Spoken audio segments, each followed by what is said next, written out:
रामकृष्ण हरी मंडळी, तर आज माऊलीची पालखी बरोबर ते नातेकोटी या ठिकाणी येणार आहेत आणि नातेकोटी या ठिकाणी आज माऊलींचा मुक्काम आहेत आणि काही वारकरी बांधव हे नातेकोटी या ठिकाणी हजर झालेले आहेत विसाव्यासाठी.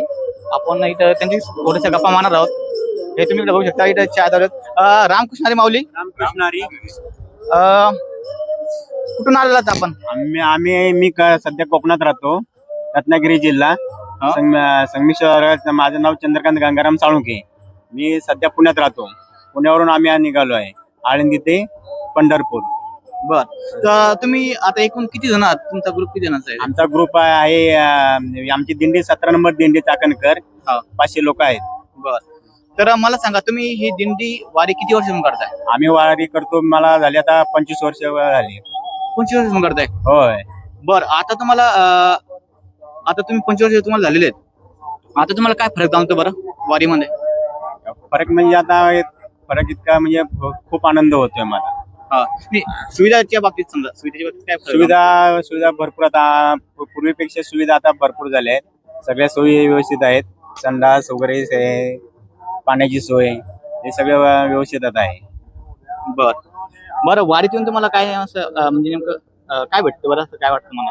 वारीतून आनंद, भजनाचा, कीर्तनाचा, बारूड वगैरे, हे सगळं आनंद आवड. तुम्ही म्हणजे नेमकं काम काय करा तुम्ही सध्या? सध्या मी काम आता घरीच रिटायर आहे. रिटायर समजा. हो. आता इथं आणखीन आपल्यासोबत काही सध्या चहा बनवून चालू आहे तुमचा? आम्ही आता चहा बनवतोय. हे सकाळचा चालू आहे चहा आहे ना? जेवण वगैरे पण तुम्ही स्वतःच बनवता का? असं का? बरं, तुम्ही किती वर्ष करताय? 25 वर्ष झाले. म्हणजे तुम्ही सोबतच असता का? सोबतच आम्ही असतो. म्हणजे तुम्ही समजा जॉब साठी पुण्याला जात वाटत आहे ना? पुण्याला पोस्ट मध्ये होतो, रिटायर 16 झालो. आमची वारी 25 वर्षापासून झाली. कामाला असतानाही काही म्हणजे आम्हाला जाणवलं नाही. पांडुरंगाच्या कृपेने आम्हाला रजा वगैरे मिळायची आणि आता रिटायर झाल्यामुळे तर काही प्रश्नच येत नाही.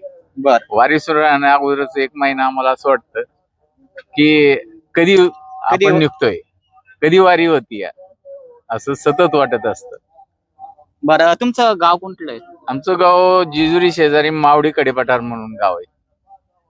मावडी कडेपठार मध्ये आमची शेती वगैरे आहे. आता सध्या मावडी मध्येच राहतो.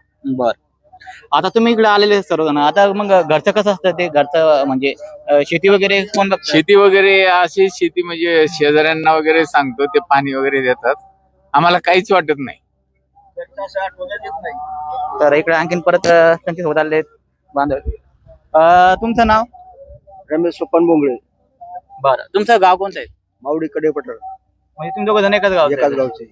बरं, तर तुमची किती वारी बरं आता? हे आमची 4 वर्ष झाली मी वारी करतोय. 4 वर्ष झाले.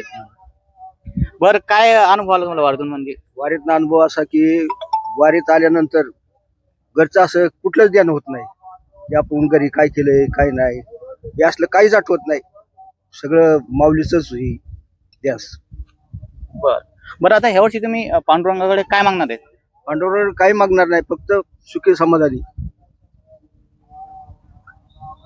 समाधानी ठेवलं पांडुरंगाची बस.